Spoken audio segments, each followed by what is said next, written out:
في اول يوم ووضوح رؤيه كده عندنا مشاكل في الكورنيش. ده موضوع خاص لازم ينتهي. كل المباني اللي موجوده على الكورنيش اللي هي زايده والاسوار اللي اتعمل، حتى لو اسوار شجر، مفيش حد يمشي على الكورنيش وما يشوفش البحر. مفيش مطب في شارع، مفيش لمبه مطفيه، مفيش زباله بتبان، مفيش عقار مخالف واصل له مرافق. مش عقار تحت النشان حتى لو برخصه، حتى لو برخصه ويتوصلوا مرافق لما يخلص وياخد المطابق. الاقي محل شغال والعقار لسه بيتبني مش هشوفه.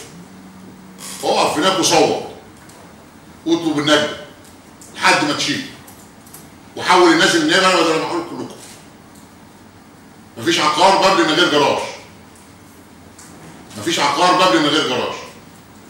اللي بقى لو خد رخصه من غير جراج هيتهيألي وانا حول النيابه وهو في العمال. مفيش خوف ولا في قلق من اي حاجه.